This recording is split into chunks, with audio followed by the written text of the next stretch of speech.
नमस्कार दोस्तों, स्वागत है आप सभी का हमारे चैनल जीके टेक जोन में। कैसे हैं आप सभी? उम्मीद करते हैं आप लोग अच्छे होंगे। आज हम इस वीडियो में बिहार दरोगा इन्फोर्समेंट का 14वां प्रैक्टिस सेट देखेंगे। इससे पहले हम लोग बिहार दरोगा इन्फोर्समेंट का 13 प्रैक्टिस सेट कर चुके हैं। यदि आपने नहीं देखा है तो आप हमारे प्लेलिस्ट में जाकर देख सकते हैं।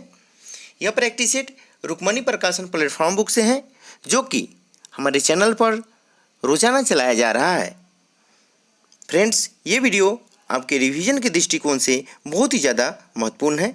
इसमें जितने भी क्वेश्चंस हैं सभी इंपॉर्टेंट हैं तथा सभी सेक्शन से क्वेश्चन लिया गया है, चाहे करेंट अफेयर्स हो, हिस्ट्री हो, पॉलिटी हो, ज्योग्राफी हो, यानी हर सेक्शन से क्वेश्चंस कवर किया गया है। इसलिए यह वीडियो आपके लिए बहुत ही ज़्यादा महत्वपूर्ण है। तो दोस्तों, कोशिश कीजिएगा वीडियो को लास्ट तक देखें। यदि वीडियो पसंद है तो वीडियो को लाइक कीजिएगा, दोस्तों में शेयर कीजिएगा। और आप लोगों से एक छोटी सी रिक्वेस्ट है, यदि अभी तक आप हमारे चैनल को सब्सक्राइब नहीं किए हैं तो प्लीज़ चैनल को सब्सक्राइब कर लीजिएगा और बेल आइकन का बटन ज़रूर दबाइएगा, ताकि मैं जो भी वीडियो अपलोड करूंगा उसकी नोटिफिकेशन सबसे पहले आप लोगों के पास पहुंच जाएगा, जिससे आप सभी वीडियो को देख पाएंगे। तो चलिए स्टार्ट करते हैं।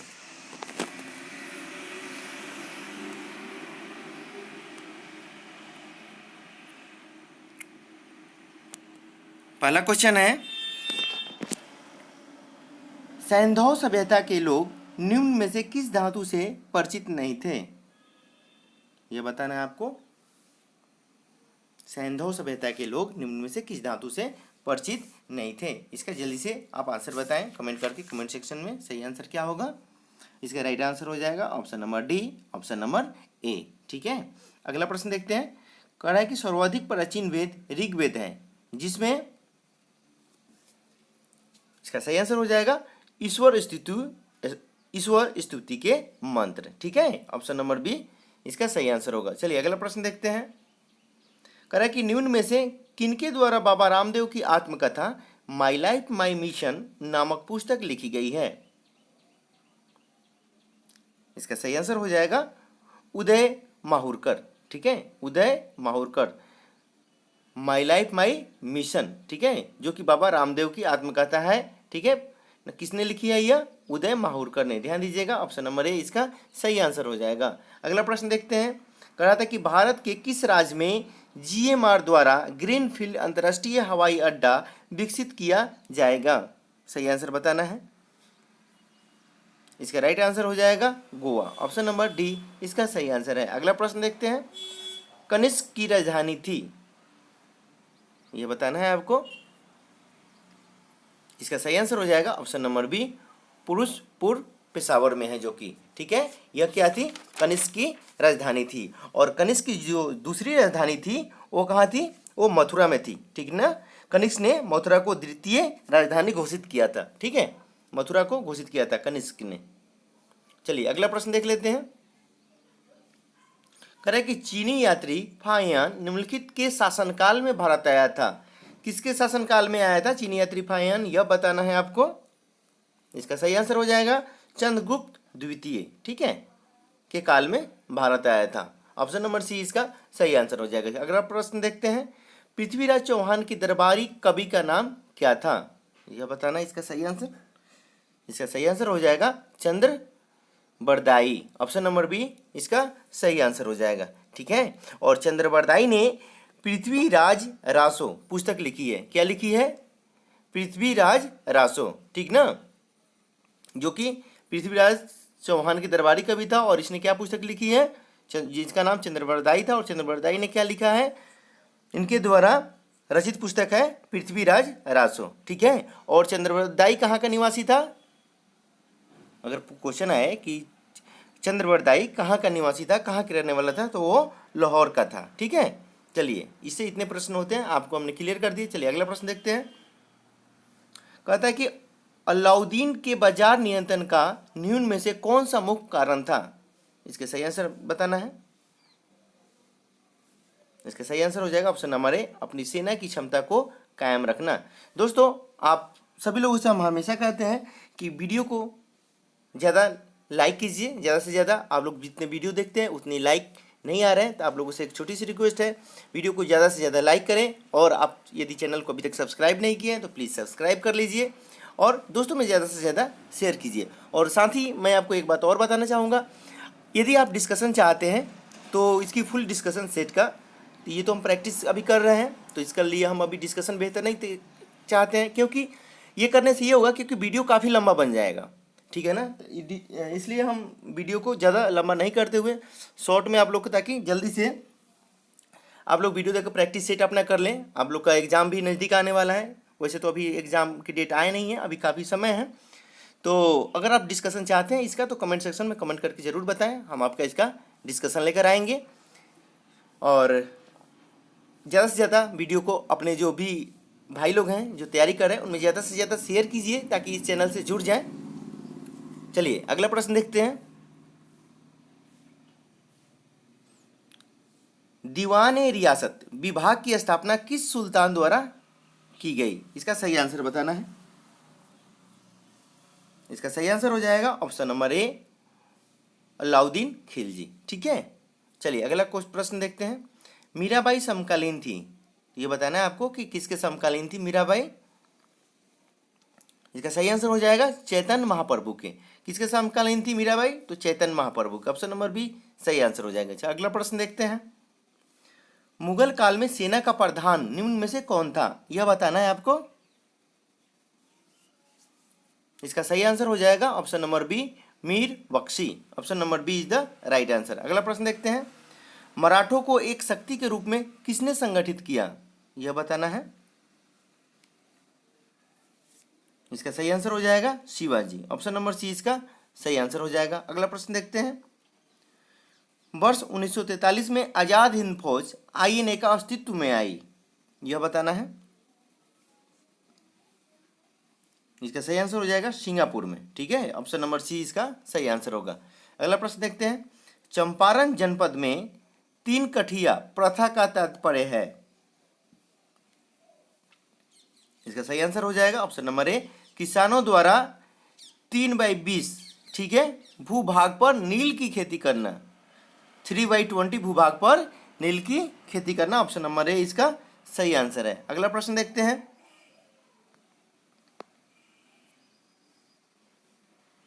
अगला प्रश्न है कि क्रांति की तलवार की धार वैचारिक पत्थर पर रगड़ने से ही आती है। उपरोक्त कथन प्रसिद्ध कथन किस क्रांतिकारी का है? क्रांति की तलवार में धार वैचारिक पत्थर पर रगड़ने से ही आती है, यह कथन किस क्रांतिकारी का है? यह बताना है आपको। यह है भगत सिंह का। ऑप्शन नंबर सी इसका सही आंसर हो जाएगा। अगला क्वेश्चन देखते हैं। किसने सर्वप्रथम यह प्रतिपादित किया कि सूर्य हमारे सौर मंडल का केंद्र है और पृथ्वी उसकी परिक्रमा करती है? इसका सही आंसर हो जाएगा ऑप्शन नंबर डी, कोपरनिकस ने। ठीक है, कोपरनिकस ने बताया था। ऑप्शन नंबर डी इसका राइट आंसर है। अगला क्वेश्चन देखते हैं। महासागरों में ज्वार भाटा की उत्पत्ति के क्या कारण है? यह बताना है। महासागरों में ज्वार भाटा की उत्पत्ति के कारण, इसका सही आंसर हो जाएगा सूर्य और चंद्रमा के संयुक्त प्रभाव से। ठीक है, ऑप्शन नंबर सी इसका सही आंसर हो जाएगा। ठीक ना। देखिए इसमें क्या होता है कि चंद्रमा एवं सूर्य की आकर्षक शक्तियों के कारण सागरीय जल के ऊपर उठने तथा गिरने को ज्वार भाटा कहते हैं। ठीक है, जल जो क्या होता है ऊपर और नीचे आता है उसको क्या बोलते हैं? उसको हम ज्वार भाटा बोलते हैं। जो महासागरों में होता है यह सूर्य और चंद्रमा के संयुक्त प्रभाव से होता है, जो ऊपर और नीचे उठता है। ठीक है, चलिए अगला प्रश्न देखते हैं। वर्ष 2011 की जनगणना के अनुसार भारत की जनगणना डैश थी। ऐसा नहीं होगा क्वेश्चन, ये थोड़ा सा टाइपिंग मिस्टेक हो गया है। ऐसे में क्वेश्चन ये होगा कि वर्ष 2011 की जनगणना के अनुसार भारत की कौन सी ये जनगणना थी? कौन सी भी जनगणना थी ये बताना है। तो इसका सही आंसर हो जाएगा, जल्दी से बताइए कमेंट करके कमेंट सेक्शन में। राइट आंसर क्या हो जाएगा इसका? 15वीं। ठीक है, कौन सी थी? 15वीं जनगणना। ध्यान दीजिएगा, जनसंख्या नहीं पूछ रहा है, कौन सी भी जनगणना थी ऑप्शन के अनुसार अगर होगा तो ये 15वीं होगी। Option number D right answer है। अगला प्रश्न देखते हैं। करा कि निम्न में से किन तिथियों को सूर्य की किरणें विषुवत रेखा पर लंबवत पड़ती है? यह बताना है आपको। तो लंबोत कब पड़ती है? 21 मार्च तथा 23 सितंबर को, ठीक है, उस दिन लंबोत पड़ती है। Option number D right answer हो जाएगा। अगला क्वेश्चन देखते हैं। दीर्घ रेडियो तरंगें पृथ्वी के किस सतह से परावर्तित होती है? इसका सही आंसर बताना है। इसका सही आंसर हो जाएगा आयन मंडल, ठीक है, ऑप्शन नंबर बी इसका सही आंसर होगा। अगला क्वेश्चन देखते हैं। डेविड मालपास, ठीक है, को हाल ही में किसका अध्यक्ष बनाया गया? डेविड मालपास, इसका सही आंसर हो जाएगा वर्ल्ड बैंक का, ऑप्शन नंबर बी इसका सही आंसर है। अगला क्वेश्चन देखते हैं। चीड़ के पेड़ सामान्यतया निम्नलिखित जलवायु प्रकारों में से किस एक में पाए जाते हैं? इसका सही आंसर है ऑप्शन नंबर ए टैंगा, ठीक है, टैंगा है ऑप्शन नंबर ए राइट आंसर इसका। अगला क्वेश्चन देखते हैं। करा कि विश्व में एल्यूमिनियम का सबसे बड़ा उत्पादक देश है, यह बताना है। जल्दी से बताएं। इसका सही आंसर हो जाएगा संयुक्त राज्य अमेरिका, ऑप्शन नंबर ए इसका सही आंसर होगा। अगला क्वेश्चन देखते हैं। वी आकार की घाटी का निर्माण किसके द्वारा होता है? जल्दी से बताइए। इसका सही आंसर हो जाएगा, जल्दी से बताइए दोस्तों, ऑप्शन नंबर ए, ठीक है, युवा नदी। राइट आंसर क्या है इसका? ऑप्शन नंबर ए युवा नदी। और भी से ये जो बन जाती है, भी आकार की बनती है, तो अपर्दन से यह बनी आकृति होती है, ठीक है, अपर्दन से बनी हुई आकृति है ये। चलिए अगला क्वेश्चन देखते हैं। गल्फ स्ट्रीम किस प्रकार की धारा है? इसका सही आंसर हो जाएगा गर्म। कैसी धारा है वो? गर्म है, ऑप्शन नंबर बी सही आंसर है। अगला क्वेश्चन देखते हैं। जाफना प्रायद्वीप और श्रीलंका की मुख्य भूमि को जोड़ने वाले पास का क्या नाम है? यह बताना है, उस पास का नाम बताना है। जाफना प्रायद्वीप और श्रीलंका की मुख्य भूमि को जोड़ने वाले पास का नाम बताना है। इसका सही आंसर हो जाएगा एलिफेंटा पास, ठीक है, option number B is the right answer. Next question देखते हैं। सियाचिन है, सियाचिन क्या है यह बताना है। तो यह है भारत और पाकिस्तान के बीच का हिम नदी सीमांत क्षेत्र। क्या है? हिम नदी सीमांत क्षेत्र, ठीक है। चलिए अगला प्रश्न देखते हैं। भारत की राष्ट्रीय आय अनुमानित होती है, तो यह किसके द्वारा अनुमानित होती है? तो यह होता है केंद्रीय सांख्यिकी संगठन के द्वारा, ठीक है, ऑप्शन नंबर सी इसका सही आंसर हो जाएगा। अगला प्रश्न देखते हैं। देख पा रहे हैं आप, YSR कांग्रेस प्रमुख जगनमोहन रेड्डी ने हाल ही में किस राज्य के मुख्यमंत्री पद की शपथ ली है? तो कहाँ की शपथ लिए हैं? आंध्र प्रदेश के, जो कि अभी वर्तमान में आंध्र प्रदेश के मुख्यमंत्री हैं, ठीक है। चलिए अगला प्रश्न देखते हैं। भारत के कुरुम मंडल तट पर सर्वाधिक वर्षा होती है, बताना है किस मंथ में होती है? इसका सही आंसर हो जाएगा अक्टूबर नवंबर में, ठीक है, ऑप्शन नंबर डी इसका सही आंसर है। अगला प्रश्न देख लेते हैं। कह रहा है कि निम्नलिखित में से कौन सी एक नकदी फसल है, यह बताना है आपको। जल्दी से बताइए दोस्तों। इसका सही आंसर हो जाएगा ऑप्शन नंबर डी, ठीक है, नकदी फसल है रबर, ठीक है ना। देखिए रबर, जूट, कॉफी, चाय, कपास, तंबाकू, ठीक ना, ये सब के सब कौन से फसल है? ये नकदी फसल है। कौन कौन से बताया हमने आपको? रबर, जूट, कॉफी, चाय, कपास, तंबाकू, ठीक है ना, इत्यादि और भी है। तो ये सभी के सभी क्या है? यह नकदी फसल है, ठीक है। चलिए अगला प्रश्न देख लेते हैं।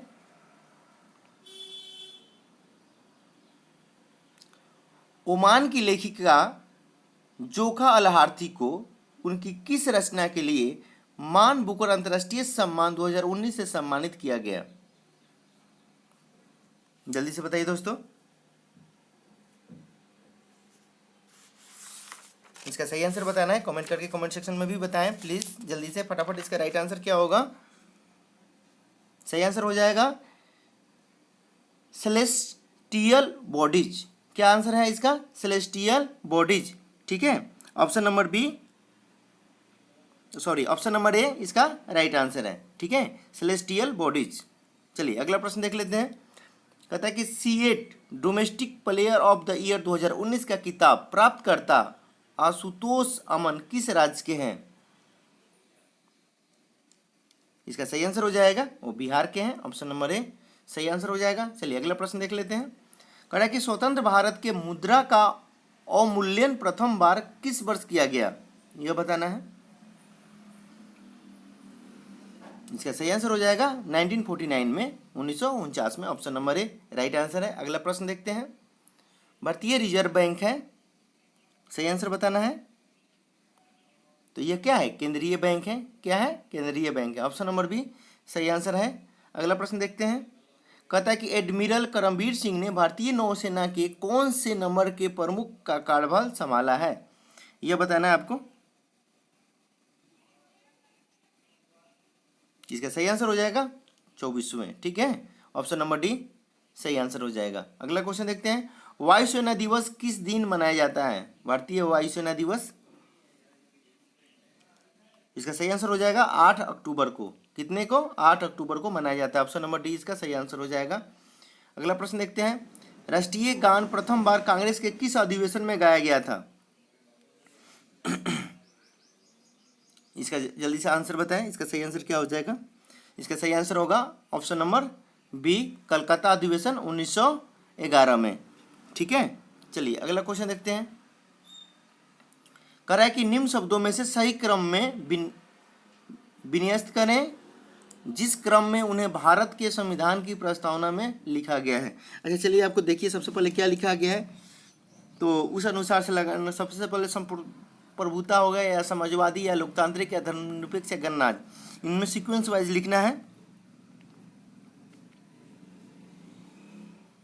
इसका सही आंसर हो जाएगा ऑप्शन नंबर डी, सबसे पहले संप्रभुता, ठीक है, उसके बाद क्या आ गया था, समाजवादी, उसके बाद धर्मनिरपेक्ष, उसके बाद लोकतांत्रिक, और सबसे लास्ट में गणराज, ठीक है। संविधान की प्रस्तावना में जैसे लिखा गया है इसी क्रम में है, ठीक है ना। चलिए option number D right answer होगा 39 का डी। अगला प्रश्न देखते हैं। जब कोई व्यक्ति ऐसे पदाधिकारी के रूप में कार्य करने लगता है जिसके रूप में कार्य करने का उसे वैधानिक रूप से अधिकार नहीं है, तो न्यायालय कौन सा लेख जारी करता है। इसका सही आंसर हो जाएगा अधिकार परीक्षा, ऑप्शन नंबर ए सही आंसर हो जाएगा इसका। अगला क्वेश्चन है। हाल ही में किस रेलवे स्टेशन का नाम बदलकर पंडित दीनदयाल उपाध्याय किया गया है। 4 ऑप्शन दिए हैं, मुगलसराय, चारबाग, अलीगढ़, सासाराम। आपको सही आंसर बताना है। इसका सही आंसर हो जाएगा मुगलसराय, ठीक है, मुगलसराय रेलवे स्टेशन का नाम बदलकर पंडित दीनदयाल उपाध्याय कर दिया गया है। अगला प्रश्न देख लेते हैं। कह रहा है कि संसद के दोनों सदनों द्वारा अनुमोदन किए जाने पर उस तारीख से कब तक आपातकाल प्रवर्तन में रह सकता है। इसका सही आंसर हो जाएगा, जल्दी से बताएं दोस्तों,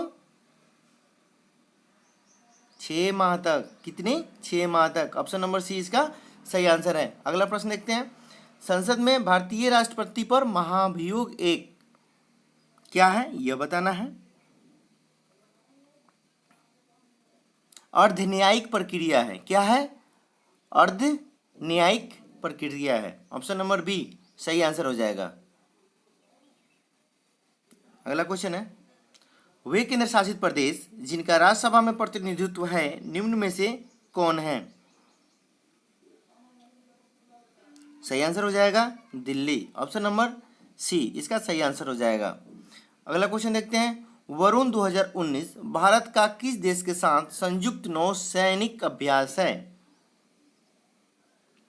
इसका सही आंसर हो जाएगा फ्रांस, ऑप्शन नंबर सी सही आंसर होगा। अगला क्वेश्चन देखते हैं।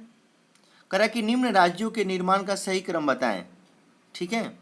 सबसे पहले कौन राज्य गठित हुए थे और फिर उसके बाद दोबारा कौन हुए, ये 4 राज्य दिए हुए हैं, असम, गोवा, नागालैंड, मिजोरम। इनका सीक्वेंस वाइज क्रम बताना है, ठीक है। जल्दी से इसका आंसर बताएं। वीडियो को पॉज करके एक बार जरूर सोच लें मन में कि सबसे पहले गठन किसका हुआ था, उसके बाद किसका हुआ था। इसका सही आंसर हो जाएगा ऑप्शन नंबर सी, ठीक है। देखिए असम कह रहा है नंबर 1 में क्या है असम। तो हम आपको बता दें कि असम राज्य का पुनर्गठन कब हुआ था, 1900 पुनर्गठन द्वारा यह 1956 में राज्य बना था। कब बना था? 1956 में राज्य बना आपका असम। ठीक है, उसके बाद 1 दिसंबर 1963, ठीक है, 1 दिसंबर 1963 को ये बना नागालैंड। कितने तारीख को? 1 दिसंबर 1963 को। ठीक है, अच्छा ये कब बना था? 1956 में। असम 1956 बताया था, लिख लीजिएगा, अगर ध्यान नहीं हो तो एक बार नोट कर लीजिएगा, राइट डाउन कर लीजिएगा। अच्छा, उसके बाद 20 फरवरी 1987 को मिजोरम और अरुणाचल प्रदेश को पूर्ण राज्य का दर्जा मिला था। किसको किसको? मिजोरम और अरुणाचल को। तो यहाँ पर अरुणाचल ऑप्शन में नहीं है, मिजोरम, ध्यान दीजिएगा। मिजोरम और अरुणाचल को एक ही डेट को मिला था, वो है 20 फरवरी 1987। कितना? 20 फरवरी 1987 को। ठीक है, मिजोरम और अरुणाचल को। अच्छा, 30 मई 1987 को गोवा राज्य बनाया गया था। 30 मई 1987 को। कितने को? 30 मई को। ध्यान, राइट डाउन कर लीजिए। 30 मई 1987 को गोवा राज्य बनाया गया। ठीक है, तो आपके सारे ऑप्शन हो गए क्लियर। तो इसका सही आंसर क्या हो जाएगा? Option number D. सबसे पहले कौन सा? इसका ऑप्शन नंबर सी है। सबसे पहले असम, उसके बाद नागालैंड, उसके बाद मिजोरम, उसके बाद गोवा। सभी का आपने क्रम भी, डेट भी बता दिया हमने, तो उसको आप ध्यान रखेंगे। ठीक है, और आपको एक चीज़ और बता दें कि 2 जून 2014 को तेलंगाना को भारत का 29वां राज्य बनाया गया था। ठीक है, तेलंगाना का अगर बारे में पूछता है तो 29वां जो राज्य बना था वो कौन सा था? तो वो था तेलंगाना, जो कि 2 जून 2014 को बनाया गया था। चलिए, अब इससे आपका लग रहा है कि जो भी राज्यों का क्रम है उससे आपका क्लियर हो गया क्वेश्चन है। अगला प्रश्न देखते हैं। पंचायतों के निर्वाचन में चुनाव लड़ने के लिए उम्मीदवार की न्यूनतम आयु कितनी होनी चाहिए? इसका सही आंसर बताना है आपको, जल्दी से बताएं फटाफट। इसका सही आंसर हो जाएगा 21 वर्ष। कितना हो जाएगा? 21 वर्ष। Option number A is the right answer. चलिए अगला प्रश्न देखते हैं। सुदीर्मन कप 2019 किस देश ने जीता? यह बताना है। यह चीन ने जीता है। ऑप्शन नंबर बी सही आंसर हो जाएगा। अगला प्रश्न देखते हैं। जेट इंजन किस सिद्धांत पर कार्य करता है? यह बताना है। सही आंसर हो जाएगा रैखिक संवेग संरक्षण। किस पे? रैखिक संवेग संरक्षण। Option number C is the right answer. चक्रवाती तूफान फेनी ने मई 2019 में निम्न में से किस तट पर तबाही मचाई? यह बताना है। तो उड़ीसा में काफी तबाही मचाया था। ऑप्शन नंबर ए इसका सही आंसर हो जाएगा। अगला प्रश्न देखते हैं। ग्रहों की गति के नियम किसने प्रतिपादित किए थे? तो किसने किया था? केपलर ने। Option number B is the right answer. अगला प्रश्न देखते हैं। जूम आउट कर देते हैं ताकि आप लोग अच्छी तरह देख पाएं इसको। देख पा रहे हैं? चलिए जल्दी से बताइए। देखिए यहाँ पे कह रहे हैं सूची 1 और सूची 2 की तुलना करके नीचे दिए गए कूट के अनुसार सम्मिलित कीजिए। देखिए यहाँ पे सूची 1 दिया है और सूची 2 दिया गया है। यहाँ पे आपको इंस्ट्रूमेंट दिया गया है, इंस्ट्रूमेंट के नाम है और ये किस काम में आता है ये इंस्ट्रूमेंट, ये बताना है आपको। इसका सही आंसर एक बार वीडियो पॉज करके इसका सही आंसर बताएं देखकर। इसका सही आंसर हो जाएगा ऑप्शन नंबर ए। ठीक है, देखिए मैनोमीटर से हम लोग क्या नापते हैं? मैनोमीटर से हम गैस का दाब मापते हैं। ठीक है, और फैथोमीटर से क्या करते हैं? समुद्र की गहराई को मापते हैं। और क्रायोमीटर से क्या करते हैं? तो निम्न ताप मापते हैं। क्रायोमीटर से निम्न ताप को मापते हैं। ठीक है, और डेजीमीटर से क्या करते हैं? तो गैस का घनत्व मापते हैं। ठीक है, क्लियर हो गया। Option number A is the right answer. चलिए अगला प्रश्न देखते हैं। देख पा रहे हैं? कह रहा है कि निम्न में से किस विद्युत चुंबकीय तरंग की तरंगदैर्घ्य अधिकतम होती है? इसका सही आंसर हो जाएगा ऑप्शन नंबर बी और रक्त। ठीक है, इंफ्रारेड का। ऑप्शन नंबर बी सही आंसर हो जाएगा। चलिए अगला प्रश्न देखते हैं। अगला प्रश्न कह रहा है कि यूनेस्को की विश्व विरासत समिति की सालाना बैठक 30 जून 10 जुलाई 2019 के बीच कहाँ होती है? 30 जून 10 जुलाई 2019 के बीच कहाँ होती है? जल्दी से बताएं इसका सही आंसर। इसका राइट आंसर हो जाएगा बाकू, अजरबैजान। ठीक है, ऑप्शन नंबर ए सही आंसर हो जाएगा। अगला प्रश्न देखते हैं, घरेलू विद्युत तार स्थापन मूलतः किस क्रम में होते हैं, ये बताना है। इसका सही आंसर हो जाएगा समानांतर संबंध पर, ठीक है, संबंधन पर, समानांतर संबंधन पर, ठीक है। ऑप्शन नंबर बी सही आंसर है। अगला प्रश्न देखते हैं, कह रहा है कि निम्न में से कौन सी युक्ति विद्युत ऊर्जा को यांत्रिक ऊर्जा में बदलती है। ये हो जाएगा मोटर, ठीक है। Option number D is the right answer, ठीक है। चलिए, विद्युत ऊर्जा को यांत्रिक ऊर्जा में। अब अगला क्वेश्चन देखते हैं, सुरक्षा परिषद द्वारा मई 2019 में किस आतंकवादी को वैश्विक आतंकी घोषित करते हुए ब्लैक लिस्ट किया गया है। इसका सही आंसर हो जाएगा Masood Azhar. Option number A is the right answer. अगला क्वेश्चन देखते हैं, कह रहा है कि एक कंप्यूटर की स्मृति को प्रायः किलोबाइट या मेगाबाइट द्वारा व्यक्त किया जाता है, एक बाइट है। इसका सही आंसर हो जाएगा 8 बाइनरी अंक के, एक बाइट होते हैं 8 बाइनरी अंक के। अगला क्वेश्चन है, पृथ्वी के केंद्र पर वस्तु का द्रव्यमान क्या होता है, ये बताना है आपको। इसका सही आंसर हो जाएगा द्रव्यमान अपरिवर्तित रहता है, भार शून्य हो जाता है, ठीक है। ध्यान दीजिएगा, यहाँ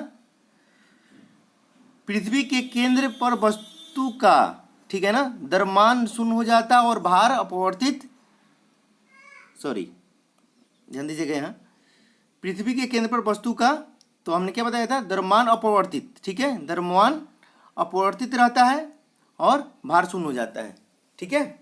ऑप्शन नंबर बी इसका सही आंसर है, 59 का बी। अगला क्वेश्चन देखते हैं, घन मेटल किसकी मिश्र धातु है। इसका सही आंसर हो जाएगा तांबा, टीन और जिंक का, ठीक है। ऑप्शन नंबर डी सही आंसर है। अगला क्वेश्चन है, उन शराब त्रासदियों में जिनके परिणाम स्वरूप अंधता आदि होती है हानिकारक पदार्थ हैं। सही आंसर हो जाएगा methyl alcohol. Option number D सही आंसर होगा। अगला क्वेश्चन है, भारी जल एक प्रकार का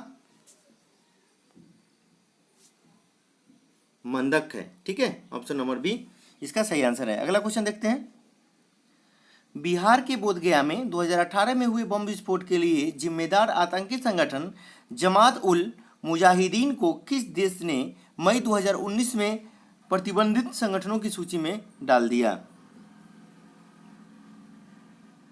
सही आंसर हो जाएगा ऑप्शन नंबर सी बांग्लादेश। चलिए अगला क्वेश्चन देखते हैं, कह रहा है कि निम्नलिखित में से कौन सा एक प्रकृति में अनुचुंबकीय है। सही आंसर हो जाएगा ऑक्सीजन। ऑप्शन नंबर सी, ठीक है, इसका सही आंसर है। अगला क्वेश्चन देखते हैं, कह रहा है कि निम्न में से कौन सी धातु बिजली की सबसे अधिक सुचालक है, यह बताना है आपको, सुचालक है। सही आंसर हो जाएगा ऑप्शन नंबर बी चांदी। अगला क्वेश्चन है, रक्त की पीएच है। सही आंसर है 7.4, 7.4 रक्त का पीएच वैल्यू। अगला क्वेश्चन देखते हैं,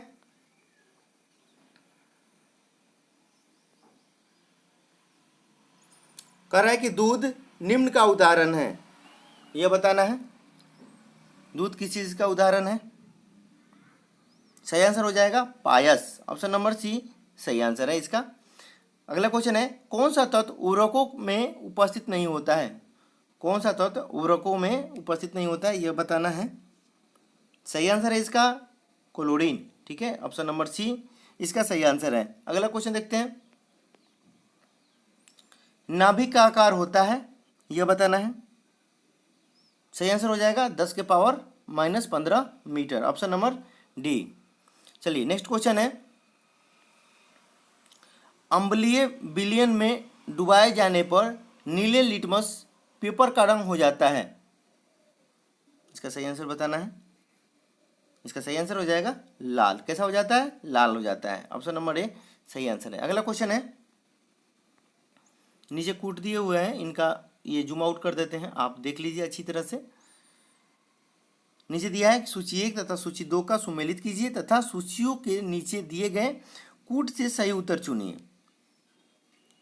सूची 1 में और सूची 2 में मिलान करना है। इसका सही आंसर हो जाएगा ऑप्शन नंबर बी। चलिए देख लेते हैं क्या है। मलेरिया, मलेरिया किससे है?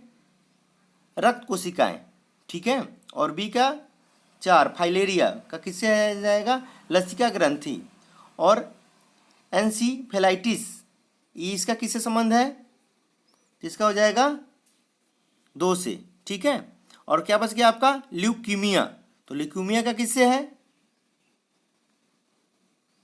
बोन मैरो, मस्तिष्क मज्जा से, ठीक है ना। ऑप्शन नंबर बी इसका राइट आंसर हो गया। चलिए अगला प्रश्न देख लेते हैं।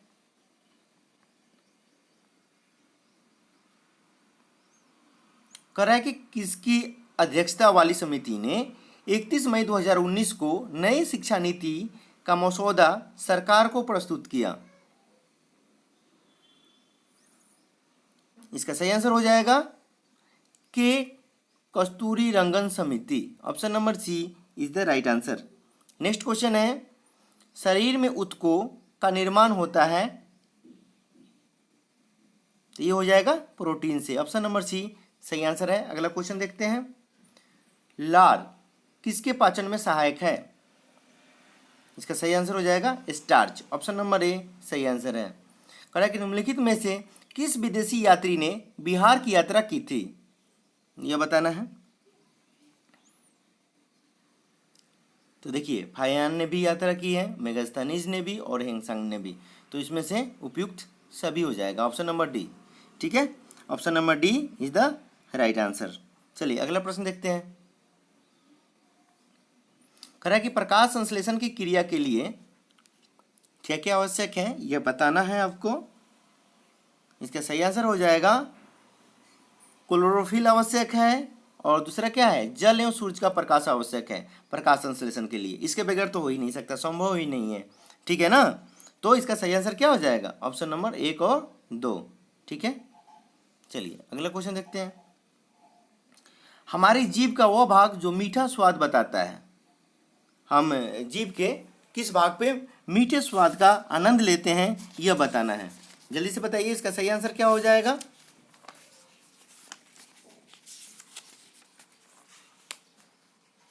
इसका सही आंसर हो जाएगा अग्रभाग पे। किस भाग पे?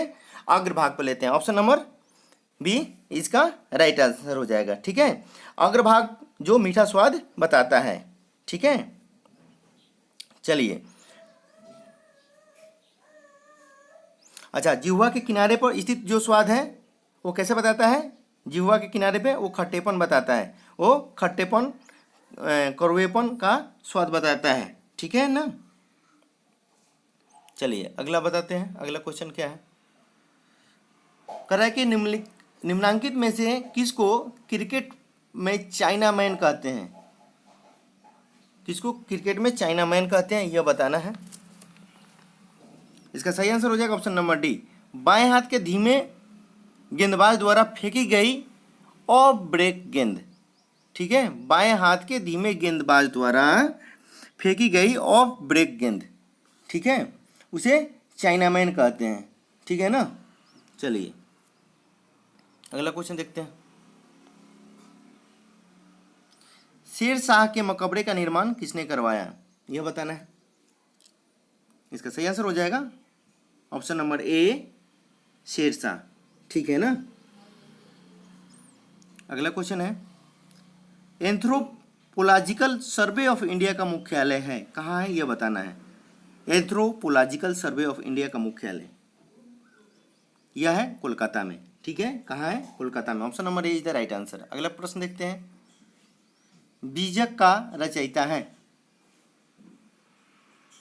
तो इसका सही आंसर हो जाएगा कौन थे बीजक का रचयिता? तो यह कबीर दास जी से। ऑप्शन नंबर बी इसका सही आंसर हो जाएगा। और जो कबीर दास जी थे वो रामानंद के शिष्य थे, ठीक है ना, वो रामानंद के शिष्य थे। चलिए अगला प्रश्न देख लेते हैं। कह रहा है कि निम्नलिखित में से कौन कथक नृत्य का उत्कृष्ट नर्तक है? नीचे 4 ऑप्शन दिए हुए हैं। करा है कि निम्नलिखित में से कौन कथक नृत्य का उत्कृष्ट नर्तक है, यह आपको बताना है। ऑप्शन 4 दिए हैं, 4 ऑप्शन को पढ़ लें अच्छी तरह, फिर आंसर बताएं। इसका सही आंसर हो जाएगा बिरजू महाराज। ठीक है, ऑप्शन नंबर सी इसका राइट आंसर हो जाएगा। चलिए अगला प्रश्न देखते हैं। कह रहा है कि निम्नलिखित में से कौन सी एक भाषा संयुक्त राष्ट्र संघ की आधिकारिक भाषा नहीं है। ठीक है, यह बताना है आपको। इसका सही आंसर हो जाएगा जर्मन। ठीक है, ऑप्शन नंबर डी इसका सही आंसर है। देखिए, संयुक्त राष्ट्र संघ की कार्य करने वाली भाषा 2 हैं। कौन कौन सी हैं वो? तो एक फ्रेंच है और दूसरी क्या है? तो अंग्रेजी है। ध्यान दीजिएगा, संयुक्त राष्ट्र संघ की आधिकारिक भाषा ये तो नहीं बताया। और कौन कौन सी भाषा है? तो 2 भाषाएं, अंग्रेजी और फ्रेंच। ध्यान दीजिएगा। अन्य भाषाएं जिन्हें राष्ट्र संघ की मान्यता प्राप्त है वो है चीनी, रसियन, अरबी तथा स्पेनिश। ठीक है, चलिए क्लियर हो गया। अगला प्रश्न देख लेते हैं। केरल की राजकीय भाषा कौन सी है, यह बताना है आपको। इसका सही आंसर हो जाएगा मलयालम। क्या है? मलयालम। ऑप्शन नंबर सी सही आंसर है। अगला क्वेश्चन देखते हैं। भारत के कितने राज्यों में हिंदी राजभाषा है, यह बताना है। इसका सही आंसर हो जाएगा ऑप्शन नंबर ए। ठीक है, क्या हो जाएगा? ऑप्शन नंबर ए 9। कौन सी? ये 9 राज्यों की राजभाषा हिंदी है। ये 9 राज्य कौन कौन से हैं? चलिए हम आपको बताते हैं। उत्तराखंड, उत्तर प्रदेश, हिमाचल प्रदेश, हरियाणा, बिहार, मध्य प्रदेश, छत्तीसगढ़, झारखंड और राजस्थान। ठीक है, और ये 9 राज्य हो गए। और दिल्ली केंद्र शासित प्रदेश का भाषा भी हिंदी है। ठीक है ना। चलिए क्लियर हो गया आप लोग का। अगला क्वेश्चन देखते हैं।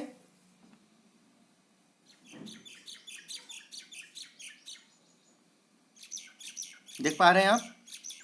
चलिए, अंटार्कटिका में प्रथम भारतीय अस्थायी प्रयोगशाला को क्या नाम दिया गया? सही आंसर हो जाएगा दक्षिण Gangotri. Option number A is the right answer. Next question है, चकमा निम्न में से किस देश के शरणार्थी हैं? इसका सही आंसर हो जाएगा, कहाँ के हैं वो? बांग्लादेश के। ठीक है, ऑप्शन नंबर सी इसका सही आंसर है। ठीक है, देखिए चकमा शरणार्थी लाखों की संख्या में भारत में रहते हैं। ठीक है ना। चलिए अगला प्रश्न देख लेते हैं।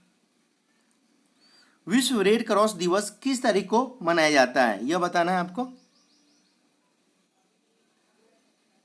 तो ये कब मनाया जाता है, जल्दी से बताएं। यह 8 मई को मनाया जाता है। ऑप्शन नंबर सी इसका सही आंसर हो जाएगा। ठीक है ना।